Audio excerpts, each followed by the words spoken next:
Sir আজি আপুনি আনুষ্ঠানিকভাৱে ঠাকুৰথান টি ফেক্টৰী আধাৰশিলা কৰিলে, কি ক'ব আমাক? প্ৰথমতে মই মনোজ বৰ্মন ডাঙৰীয়াক ধন্যবাদ জনাইছোঁ যে আজি ক্ষুদ্ৰ চাহ খেতিয়কসকলৰ কথা চিন্তা কৰি আজি ইয়াত এটা চাহ ফেক্টৰী কৰিবৰ কাৰণে সিদ্ধান্ত লোৱা হৈছে আৰু ইতিমধ্যে আপোনালোক দেখা পাইছে তাৰ আধাৰশিলা এই অভাজনক দায়িত্ব দিছিল আৰু ইতিমধ্যে আধাৰশিলা থৈছোঁ। নিশ্চয় এই চাহ ফেক্টৰীটোৰ সদ্যহতে 7.5 কোটি টকা খৰচ কৰা হ'ব আৰু ইয়াত এই বছৰ 5 লাখ পাত মাৰিবৰ কাৰণে সিদ্ধান্ত লৈছে। ভৱিষ্যতে আমি 20 লাখলৈকে পাত মৰা হ'ব আৰু ইয়াত এই যিটো ফেক্টৰী হ'ব ইয়াত আমাৰ যিসকল আশে পাশে থকা যিসকল ক্ষুদ্ৰ চাহ খেতিয়ক আছে তেওঁলোকৰ পাতখিনিকে লোৱা হ'ব আৰু ইয়াত কোৱালিটি পাত মানে আমি বনোৱাৰ কাৰণে ইতিমধ্যে আমাৰ বৰ্মন ডাঙৰীয়া সিদ্ধান্ত লৈছে। কাৰণ আপোনালোক দেখিছে যে য'তে ত'তে যধে মধে বহুত ফেক্টৰী হৈছে আৰু পাতো তেনেধৰণৰ যধে মধে অহাৰ কাৰণে আজি কোৱালিটিৰ পাত দিব পৰা নাই, কোৱালিটি চাহপাত আমি তৈয়াৰ কৰিব পৰা নাই। সেইকাৰণে তেনেধৰণৰ কথা এটা চিন্তা কৰা হৈছে যে আমি ইয়াত কোৱালিটিৰ পাত তৈয়াৰ কৰিম আৰু ঠিক তেনেকৈ এটা সিদ্ধান্ত লৈ আজি ইয়াত বৰ্মন ডাঙৰীয়া আজি এটা ইয়াত প্ৰজেক্ট কৰিছে, য'ত নেকি প্ৰজেক্টটোত সদ্যহতে 5 লাখ পাত মৰা হ'ব আৰু 7.5 কোটি টকা খৰচ কৰা হৈছে আৰু ভৱিষ্যতে এইটো আৰু বঢ়োৱা হ'ব আৰু 20 লাখলৈকে পাত মাৰিবৰ কাৰণে সিদ্ধান্ত লোৱা হৈছে। ইয়াত ক্ষুদ্ৰ চাহ খেতিয়কসকলক তেওঁলোক কোৱালিটি পাত দিব, ইয়াত তেওঁলোকক পাতৰ যিটো ৰেট থাকিব মাৰ্কেটত এইটো পাবই, তাৰ উপৰিও তেওঁলোকক এই যিটো ফেক্টৰীৰ পৰা লাভ হ'ব তাৰো কিছু অংশ তেওঁলোক দিবৰ কাৰণে ইতিমধ্যে সিদ্ধান্ত লোৱা হৈছে। এইটো এটা আমাৰ ভাল খবৰ যে চাহপাত বিলাক চাহ ফেক্টৰীত দিয়া হয় কিন্তু বজাৰৰ যিটো ৰেট থাকে সেইটোৱে পায় আমাৰ ক্ষুদ্ৰ চাহ খেতিয়কসকলে।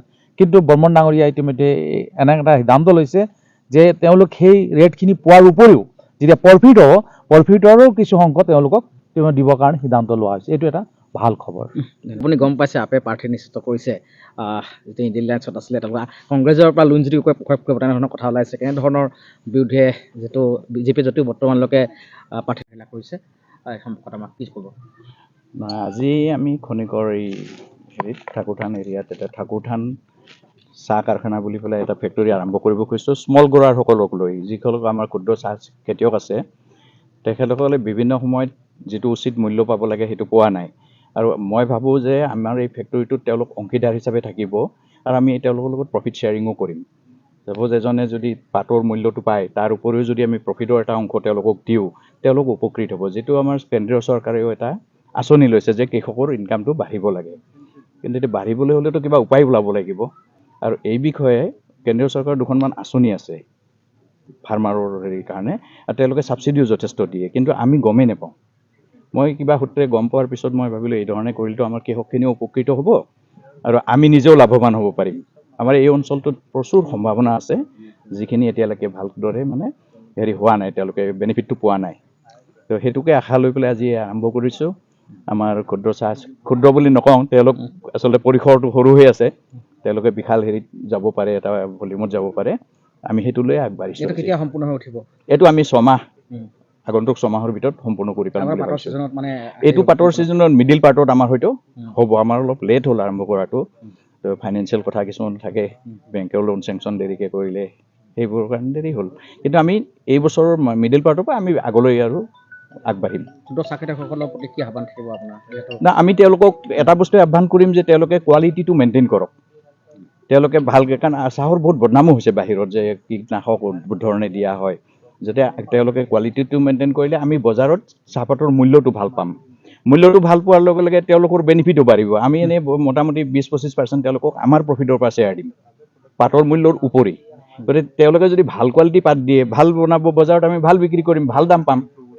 এতিয়াতো কিছুমান দেখিছোঁ যে পাতৰ মূল্য নাই কৈছে, আচলতে সেইটো নহয়। চাহৰ মূল্য এতিয়াও আছে, 300-250 টকা চাহত বিক্ৰী হয়, কিন্তু কোৱালিটিত মাৰ খাই যাওঁ আমি সেই কোৱালিটিটো মেইনটেইন কৰিব বিচাৰিম আৰু তেওঁলোককো বিনম্ৰভাৱে অনুৰোধ কৰিম যে আপোনালোকে কীটনাশকটো বেছি ব্যৱহাৰ নকৰিব। যিটো চৰকাৰে নিৰ্ধাৰণ কৰি দিছে সেইটোৱে দিয়ক। বিষাক্ত কীটনাশক যাতে তেওঁলোকে প্ৰয়োগ নকৰে, যিটো বেন কেমিকেল কৰে বহুতে শুনিছোঁ মই। সেইটোৱে আহ্বান থাকিব আমাৰ কৃষকসকলৰ প্ৰতি। हेलो, मैं doctor Naveen Sharma, agriculture scientist हूँ और पिछले 25 ईयर्स से agriculture development program for farmer benefit के ऊपर काम कर रहे हैं, हाई रेवेन्यू जनरेटिंग क्रॉप के ऊपर काम कर रहे हैं। स्पेसिफिकली यहाँ डिब्रूगढ़ में जो ग्रीन एज कंपनी के द्वारा टी फैक्ट्री का इस्टेब्लिशमेंट हो रहा है और दूसरी भी टी फैक्ट्रीज आएंगी यहाँ पे एसोसिएशन में। इसका मेन पर्पज़ है स्मॉल टी ग्रोअर्स जो हैं, जो अंडर बेनिफिट काम कर रहे हैं पिछले काफ़ी सालों से, उनको बेनिफिट दिलाना है। अब उनको बेनिफिट के स्टेप्स हैं, कैसे how they will get benefited through this tea factory. पहला तो ये कल्टीवेशन पार्ट आता है जो बड़ा प्राइम फैक्टर है, जो फार्मर एंड पे होता है। Farmer is responsible for the cultivation and T में जो मैंने ऑब्जर्व किया है कि पिछले काफ़ी सालों से ट्रेडिशनल एक कल्टीवेशन प्रैक्टिसेस चल रही है, न्यू टेक्नोलॉजी का इंटीग्रेशन टी में नहीं हुआ है, जो बहुत बड़ा एक स्कोप है जिसको फार्मर अडॉप्ट कर सकता है through our extension activity in the agriculture. Greenidge का एक एग्रीकल्चर टीम है, पूरा एग्रीकल्चर कंसल्टेंसी सर्विसेज है, जो स्पेसिफिकली टी प्रोडक्शन प्रोग्राम में उनकी हेल्प करेगा, टेक्नोलॉजी इंटीग्रेशन में उनकी हेल्प करेगा, विद द एजेंडा कि उनकी प्रोडक्टिविटी को कैसे बढ़ाया जाए और उनकी टी की क्वालिटी को कैसे बढ़ाया जाए। टी में क्वालिटी मेजर कंसर्न है, जिसके बेसिस पे मार्केट के रेट डिसाइड होते हैं। अगर फार्मर स्मॉल टी ग्रोअर की थोड़ी फाइनेंशियल कैपेसिटी बढ़ाई जाए, उनके इनपुट की कैपेसिटी बढ़ाई जाए, उनके जो इनपुट्स हैं उसके रिसोर्सेज को इस्टेब्लिश किया जाए, क्योंकि अभी जो इनपुट डालना है उसका 100% यूज़ क्रॉप में नहीं हो रहा है। जितना इनपुट डालना है उस बेसिस पे प्रोडक्टिविटी नहीं बढ़ रही है। तो यहाँ पे हमको इनपुट का एक रेक्टिफिकेशन बहुत ज़रूरी है, कैसे वो इनपुट को डाले, कैसे इफ़िशिएंटली उसको यूज़ करे जिसकी उसकी प्रोडक्टिविटी इन्हांस हो, और इनपुट में जो खर्चा कर रहा है वो खर्चा कम हो। खर्चा अगर कम होगा डेफिनेटली उसकी इनकम बढ़ेगी, उसके प्रॉफिट में आएगा वो।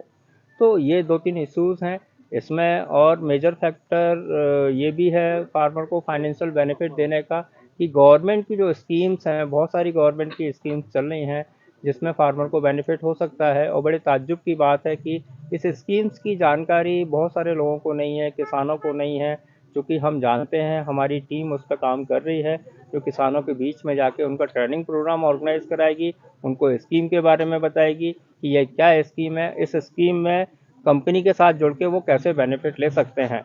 स्कीम के बेनिफिट किसानों को उनके इनपुट मटेरियल, जो वो खाद यूज़ कर रहा है, जो पानी दे रहा है, जो और भी मशीन है, इक्विपमेंट है, सब में मिलेगा, सरकार की तरफ से मिलेगा।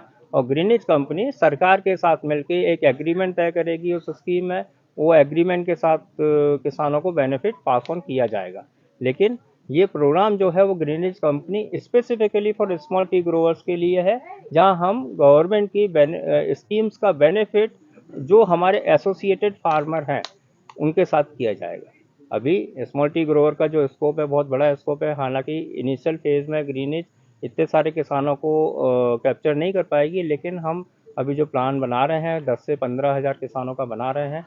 कम से कम फर्स्ट फेज़ में 15,000 किसानों को ये बेनिफिट होगा, और धीरे धीरे हम सारे स्मॉल टी ग्रोअर को इस स्कीम में कवर करेंगे। ये मेरा कहना है।